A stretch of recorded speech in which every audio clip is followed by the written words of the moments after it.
Hey everyone, welcome back to Crypto Conversation. So today we're going to talk about some of the news from India. The RBI statement that they never wanted to ban cryptocurrencies and Bitcoin in India. We're going to talk about that. We're also going to talk about the John McAfee's fight with the JP Morgan back, or maybe let's call it a JP Diamond, the CEO of the JP Morgan back. So that's pretty interesting. And also a beautiful article on the regulations of cryptocurrencies, and that's comes from the US Federal Reserve. The US continues to surprise everyone when it comes to regulations of cryptocurrencies and Bitcoin. And let's start with the coin market. So the market looks pretty good, right? Again, everything covered here is just my personal opinion. None of them are financial advice. So the market looks pretty good. It's green again, maybe fifth day or sixth day, and finally Bitcoin has crossed $9,000. Something that every enthusiast in cryptocurrencies would like to see that. Now, this brings me to the point that I will be curious to know from you. Let's talk about some profit as well. So, according to you, what do you think? Which are the maybe top 10 cryptocurrencies which you think can be highly profitable for 2018? Right? It turned out to be Ripple in 2017, surprisingly. But what could be the high profitable cryptocurrencies according to you for 2018? Definitely leave your opinion in the comment box below. Maybe I can do a poll on Twitter as well later on. But this is definitely a very good time in terms of coin market. Let's start with the John McAfee's news, the man of cryptocurrencies. So he said that recently this was an open challenge for JP Diamond, by the way. So he says that to Jamie Dimon, as the brains of the banking and government plot to end crypto, you lied. You took our credit cards and bank accounts. You made government to shut down exchanges. That only happened in India so far. Still not shut down. They are still very much operational. And restrict us. You hurt us. But clearly we live. We cannot be stopped. Ready to talk? Terms of surrender, right? So this was an open message to Jamie Dimon, and I'm sure, guys, I mean, there are only few people who can do something like this probably, and I think John McAfee can do that because he is on that level. He himself, he's been an entrepreneur, investor, $1 billion man, so he can do an open challenge to Jamie Dimon, the CEO of the JP Morgan, right? So definitely exciting. Something that I love to hear again and again. So great. And this is everything which is written here is true, by the way. So governments and banks are trying to restrict the adoption of cryptocurrencies, or maybe try to slow them down, but not the US authorities, not the US Federal Reserve. And that is why I want to spend more time on US Federal Reserve. And of course, this was the earlier thing that has happened earlier also. So he said that is not the first time I'm fighting with Jamie Dimon. I have fought with him earlier as well when he had called this a fraud. Now let's come back to the news from India. So it says India is divided on whether should we ban cryptocurrency use or we should not ban. So what's there? Here it says, as India works on the bill to regulate cryptocurrencies, each government department has its own opinion. I'm not really sure if they have already started working on the cryptocurrency regulations, because the recent news was that RBI has received a notice from the High Court, but there was no news as such. The regulators are working to frame the regulations as yet, right? Including Bitcoin. The Finance Ministry, the Reserve Bank of India, and the Income Tax Department, the Special Investigation Team, have voiced their opinions on the upcoming bill. Is there an upcoming bill I'm not aware of? Please let me know if there is one. It says no consensus among regulators. India is preparing a bill on the regulation script. The bill has been drafted and constitution has been started with the concerned agency. Okay. The Nobhar Times reported, that's a newspaper. The news outlet quoted sources explaining that the regulators are divided on whether to ban use of cryptocurrencies such as Bitcoin. The Finance Ministry is in the favor of regulating cryptocurrencies. So the Finance Minister wants to regulate cryptocurrencies, sources says. The Income Tax Department, on the contrary, is not in favor of regulations. The news outlet conveyed. So this is what is coming from the income tax. So finance minister is okay. Income tax says the regulation of virtual cryptocurrency is almost impossible, and it promotes the use of black money. Not really so. Not really so. You should read this. You should read this. If you think that the use of cryptocurrency will promote black money, you should check out the regulators from US. They are doing amazing job, and we will come back to that. Now, it says the RBI is not in favor of banning virtual currency at all.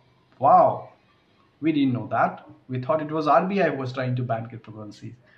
But sources pointed out that the current form of the bill proposes to ban virtual currency of business. That's what.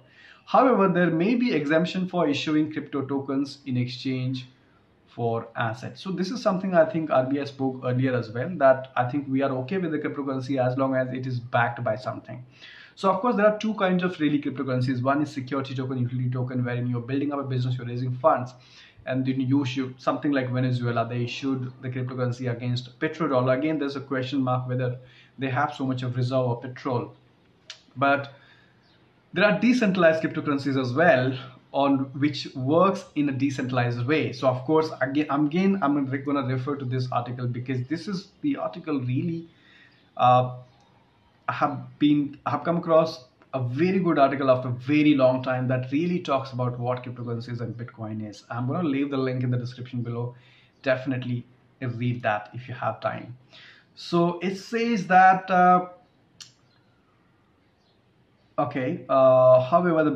so it says meanwhile, the Indian Special Investigation Team, that is SIT, wants to ban the use of bitcoins after discovering at least 4 cases where the digital currency was used to pay for drugs, and the Sunday Guardian reported. Not only drugs, I mean, look at this. Two IITs and startup founders arrested for 2,000 crore Bitcoin scam. IIT Delhi alumni Nikunj Jain, IIT Kharagpur Sahil, 2,000 crore Bitcoin scam. So, well, obviously there are too many of scams going on in the Bitcoin space, but doesn't mean that you will ban Bitcoin. Bitcoin is not bad. It's the people who are actually misusing Bitcoin, or maybe using the Bitcoin technology for fraud, and they need to be caught. They need to be and sadly, I mean, these are the guys, they should be building up something great for the country, and these are basically spoiling the name of the country. I mean, instead of, if you are somebody, if you're a coder, if you're an ITN guy, you should rather build something amazing that will make the country proud and the whole proud, instead of really getting into scam, and sad to know that. So it says that wants to ban the use of after discovering at least 4 cases. And also, okay, I'm not going to read the entire thing, but it says a blanket ban on the use of cryptocurrency is not a very feasible solution, as drug smuggling is a big problem, and in most cases these transactions have nothing to do with the use of cryptocurrencies. Wow. So this is coming out from an expert says crypto ban is not feasible. So this is coming out from Sarvesh Tyagi, a Delhi-based cyber law expert. Right, so these are the lawyers who are actually making this statement, which is interesting. I love this. So, wow, it is doubtful that the SIT will succeed in banning the use of cryptocurrency. Ban is not a solution. We need a regulatory authority. Sarvesh Tyagi, is she a girl? Okay. So, a blanket ban on use of cryptocurrency is not a very feasible solution, as drug smuggling is a big problem, and in most cases these transactions have nothing to do with the use of cryptocurrency.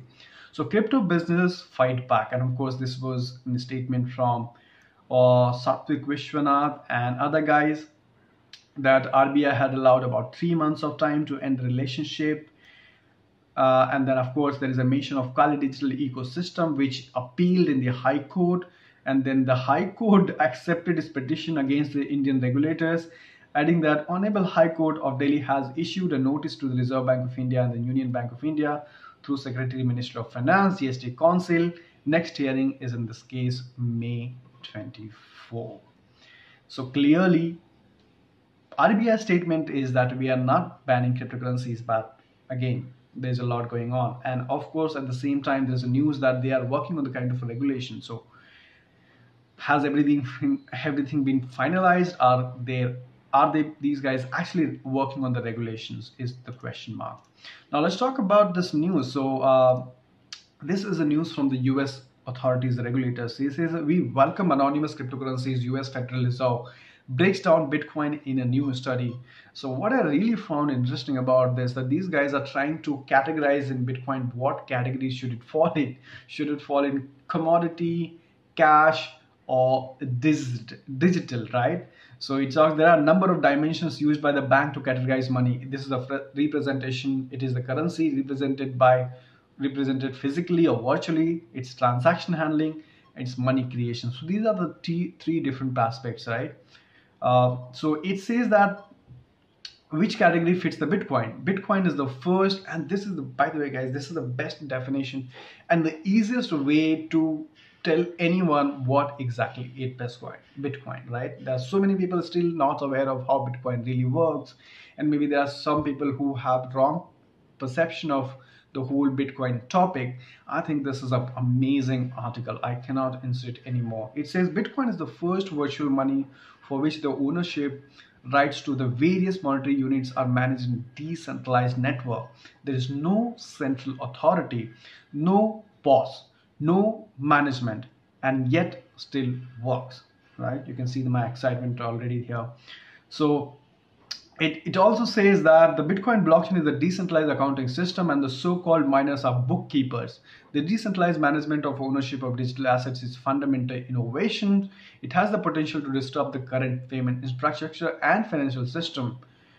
In general, it could affect all the businesses and government agencies that are involved in record keeping. This is the talk.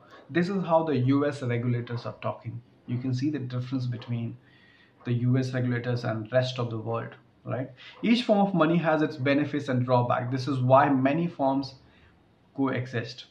Now, they have simply compared this with the cash. The cash is also a permissionless and anonymous. Of course, if you have cash, you do not need permission to do a transaction. Cash, right? And also it's anonymous. I mean, who gave you the cash? When the cash happened, nobody really knows. And no record needed.